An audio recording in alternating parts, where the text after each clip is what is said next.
અમદાવાદમાં flower show 2026નો પ્રારંભ થયો છે। મુખ્યમંત્રી ભૂપેન્દ્ર પટેલે ફ્લાવર શો જનતા માટે ખુલ્લો મૂક્યો છે અને આ વર્ષે ભારત એક ગાથા અને સ્ત્રી સશક્તિકરણની થીમ પર ફ્લાવર શોનું આયોજન કરવામાં આવ્યું છે। અમદાવાદના સાબરમતી રિવરફ્રન્ટ પર આજે 1 જાન્યુઆરીથી 14મા ઇન્ટરનેશનલ ફ્લાવર શો 2026નો ભવ્ય પ્રારંભ થયો છે।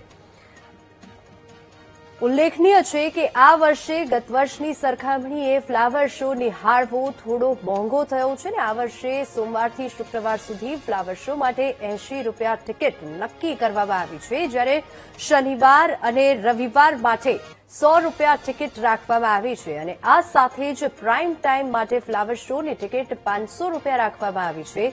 અમદાવાદ મહાનગરપાલિકા સંચાલિત સ્કૂલના બાળકો નિઃશુલ્ક ફ્લાવર શો નિહાળી શકશે।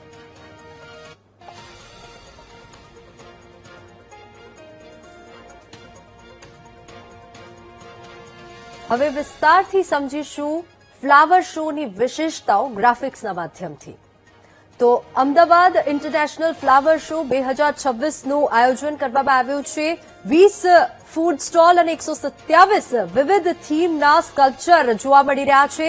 આ સાથે જ 48 પ્રકારના 10 લાખ છોડ ત્યાં જોવા મળશે। 48 પ્રકારના અલગ અલગ 10 પ્રકારના છોડ પણ ત્યાં જોવા મળી શકે છે।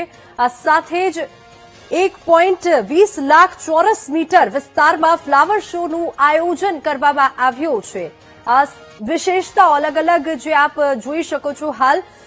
સાથે જ ભારત એક ગાથા થીમ પર ફ્લાવર શોનું આયોજન કરવામાં આવ્યું છે।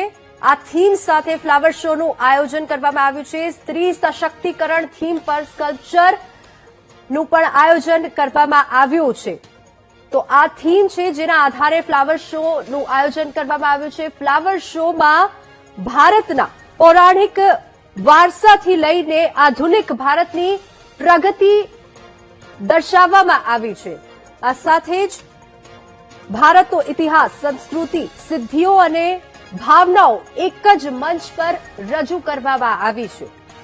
આ ઉપરાંત ભારતની પૌરાણિક ધરોહરને રજૂ કરતો શાશ્વત ભારત ઝોન ફ્લાવર શોનું આકર્ષણનું મુખ્ય કેન્દ્ર છે અને સરદાર પટેલના યોગદાનને સન્માન આપવા વિશ્વનું સૌથી મોટું સ્કૂલ ચિત્ર દેશની હાઈ સ્પીડ રેલવેને ફ્લાવર શોમાં દર્શાવવામાં આવ્યું છે। નવીનીકરણ, ઉર્જા અને સ્પોર્ટ્સ ક્ષેત્રની સિદ્ધિઓને પણ સ્થાન આપવામાં આવ્યું છે। દેશની હાઈ સ્પીડ રેલવેને ફ્લાવર શોમાં સ્થાન મળ્યું છે।